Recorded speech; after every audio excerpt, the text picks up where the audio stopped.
सोचिए कितना अच्छा होता कि हम वो सब हासिल कर पाते जो हम सोचते हैं, वो भी सिर्फ सोच कर। आप मानो या ना मानो, लेकिन ऐसा हो सकता है, ऐसा किया जा सकता है। लेकिन ऐसा करने के लिए हमारे पास होनी चाहिए एक डिजायर, एक बर्निंग डिजायर, जिसके लिए आप कुछ भी करने के लिए तैयार हों। ऐसी डिजायर जिसके लिए हम कोई भी चीज़ करने के लिए तैयार हों।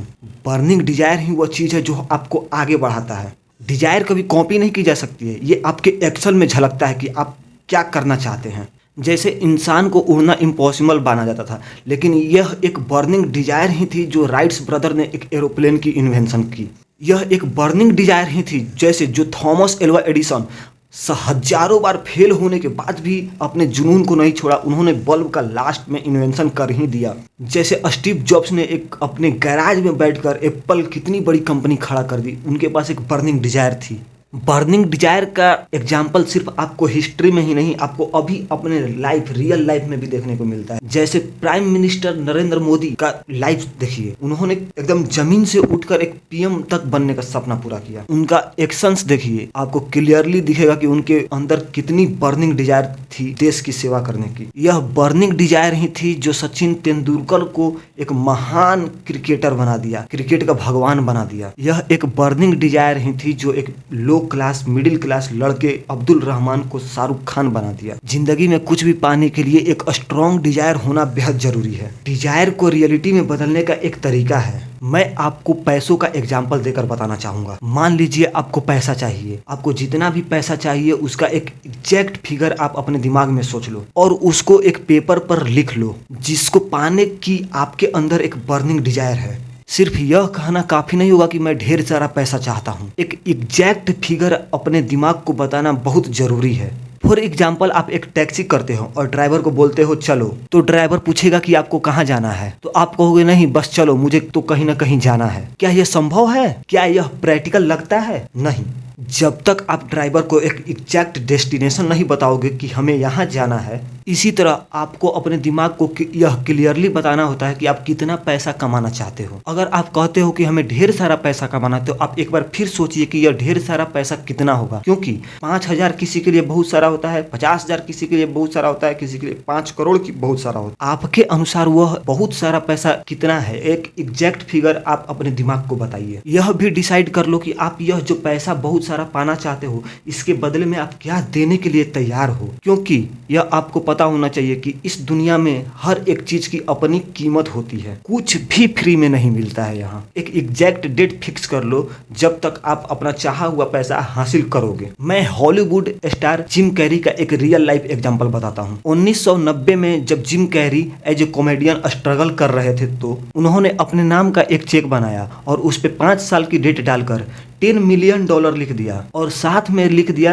फॉर एक्टिंग सर्विसेज रेंडर, और उस चेक को अपने वॉलेट में रख लिया। वह डेली उस चेक को देखते थे और डेडिकेटेड, मोटिवेटेड और अपने काम के प्रति कमिटेड रहते थे। फिर धीरे धीरे उनके डेडिकेशन और कमिटमेंट की कॉम्बिनेशन के साथ मूवी मिलना शुरू हो गई और ठीक 5 साल बाद यानी 1995 में उनके चेक के अमाउंट के अनुसार उन्हें मूवी मिली द डम एंड डम्बर, जिसके लिए उनको फीस मिली $10 million for acting services rendered. Jim Carrey ने कितनी अच्छी तरह अपने दिमाग को प्रोग्राम किया अपने डिजायर को फुलफिल करने के लिए। उन्होंने अपने दिमाग को क्रिस्टल क्लियर, एकदम क्लियर मैसेज दिया कि उन्हें $10 मिलियन चाहिए और वो भी 5 साल के अंदर चाहिए, और उनका दिमाग उस रास्ते पर काम करने लगा। और वो सिर्फ जिम कैरी ही नहीं, आप कोई भी कामयाब इंसान की ऑटोबायोग्राफी पढ़ लो, उनकी डिजायर क्लियर क्रिस्टल होती है। वह अपने दिमाग को क्लियरली बता देते हैं कि उन्हें क्या चाहिए। आप भी अपने दिमाग को बहुत क्लियरली बताइए कि आपको क्या चाहिए और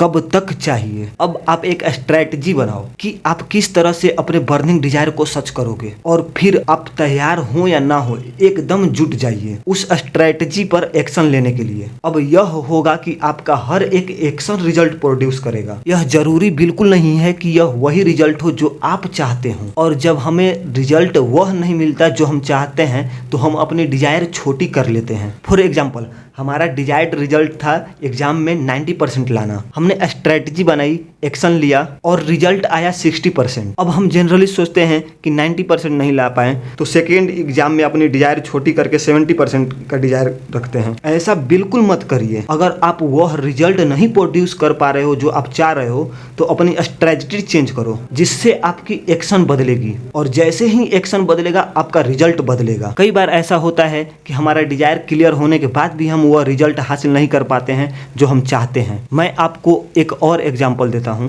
आपको कहीं जाना है और आपके दिमाग में क्लियर है आपको कहां जाना है, आप पूरा डेडिकेशन और एनर्जी के साथ चलते हो, but instead of taking right आप लेफ्ट ले लेते हो और कहीं और पहुंच जाते हो और आप फिर शुरू से कोशिश करते हो पूरे डेडिकेशन और कमिटमेंट के साथ, बट अगेन आप लेफ्ट टर्न ले लेते हो, फिर अब आप कहीं और पहुंच जाते हो। ऐसा 5-6 बार करने के बाद अब आपके फैमिली और रिलेटिव भी आपको तसल्ली देने लगते हैं कि हाँ अब तुमने तो बहुत कोशिश की, जो मिला उस पे सब्र कर लो। और मैक्सिमम केस में हम लोग उस पे सब्र भी कर लेते हैं, लेकिन इंसान ऐसा नहीं बना है। वह सब्र करने से पहले दूसरों को ब्लेम करने लगता है, लोगों को, सिचुएशन को, अपने फैमिली को, लक को और फाइनली गॉड को भी। मेरे फैमिली ठीक नहीं थी, नहीं तो मैं वो पा लेता, मेरे दोस्तों ने धोखा दिया। कई लोग तो कहते हैं कि मेरे हाथ के लकीर में ही नहीं है, किस्मत में ही नहीं है। बहुत सारे रीजंस ढूंढ लेते हैं। कुछ लोग कहते हैं कि भगवान ने मेरे नसीब में लिखा ही नहीं है। मैं उनसे पूछता हूं कि क्या आपकी भगवान से कभी बात हुई कि उन्होंने क्या क्या आपके नसीब में लिखा है और क्या क्या नहीं लिखा है? अगर नहीं हुई